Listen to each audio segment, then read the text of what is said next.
खाली कंधों पर कुछ भार चाहिए, बेरोजगार हूँ साहब रोजगार चाहिए।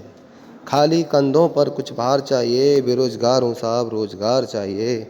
सरकार को कोई फिक्र नहीं, नेता करने लगे मनमानी। सरकार को कोई फिक्र नहीं, नेता करने लगे मनमानी।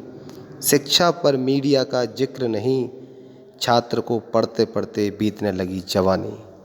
तो साथियों, छात्र कब तक पढ़ेगा, कब तक इंतज़ार करेगा। एग्ज़ाम देते देते थक गया, कोई भी एग्ज़ाम क्लियर नहीं हो पा रहा। हाई कोर्ट, सुप्रीम कोर्ट, साल 2 साल 4 साल 6 साल इस तरीके से छात्र निराशा से जूझ रहा है। छात्र को कहीं से भी समाधान नहीं मिल पा रहा है। कब तक इंतज़ार करे छात्र। 69,000 शिक्षक भर्ती है, एसएससी का है, रेलवे ग्रुप डी का है। साथियों, बहुत सारी वैकेंसी ऐसी हैं जो आज सभी छात्रों को परेशान कर रही हैं। नौकरी की अब प्रक्रिया में अब सुधार चाहिए, भाषण नहीं अब रोजगार चाहिए।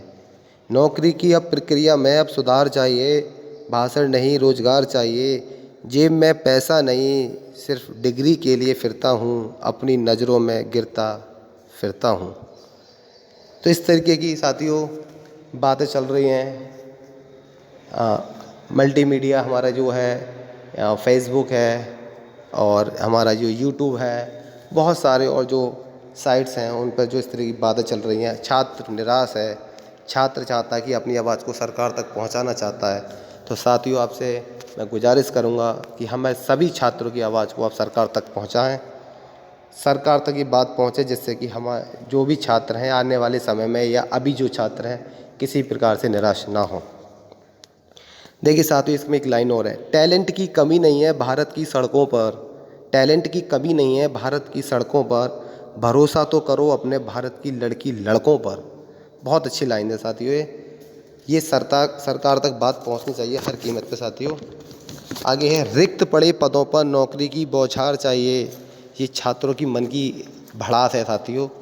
जो छात्र सीधे सीधे हम अपने देश के जो नेता हैं उनसे पूछ रहे हैं, रिक्त पड़े पदों पर नौकरी की बौछार चाहिए, जुमले नहीं अब रोजगार चाहिए। जुमले नहीं अब रोजगार चाहिए।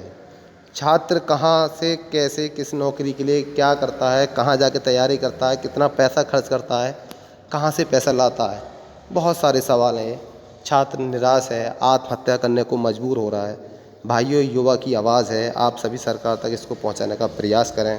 कोरोना का बहाना बना दिया सरकार ने, लेकिन बीएड का एग्ज़ाम कराया, एंट्रेंस बीईओ का एग्ज़ाम करा दिया सरकार ने, तो कोरोना कहाँ गया साथियों। सरकार तक ये बात अवश्य पहुंचनी चाहिए। छात्र कब तक इंतज़ार करेगा, कितनी परेशानी झेल रहा है छात्र। तो साथियों, मैं बस आपसे यही कहूँगा, आप मेरे चैनल के माध्यम से सभी हमारे जितने भी साथी हैं, छात्र हैं या और जो भी हैं छात्र से अलग हैं, किसी भी डिपार्टमेंट में हैं, नौकरी कर रहे हैं या बेरोज़गार हैं, तो उन तक आवाज़ पहुंचाइए। वो सरकार तक सभी मिलके, हम सभी मिलके सरकार तक आवाज़ पहुंचाएं, जिससे कि सरकार सुने। छात्र जो आज परेशान है, आने वाले समय में छात्र परेशान नहीं होना चाहिए, क्योंकि छात्र की कोई कमी नहीं है साथियों। छात्र बहुत मेहनत कर रहा है, बहुत मेहनत से पढ़ता है। सरकार जो कट ऑफ लगाती है उसको क्लियर करता है, फिर भी नौकरी नहीं मिल पाती उसको। ये हमारे देश की विडंबना है साथियों कि हम इस देश में पैदा हुए कि जहाँ इस तरीके का शासन है। हाई कोर्ट, सुप्रीम कोर्ट में चक्कर ही लगाते रहो साथियों, कुछ नहीं हो पाता है। साथियों, बस आपसे मैं इतना और कहना चाहूँगा कि अगर चैनल पे नए हैं तो चैनल को सब्सक्राइब करें, बेल आइकन प्रेस करना साथियों, और आवाज़ सरकार तक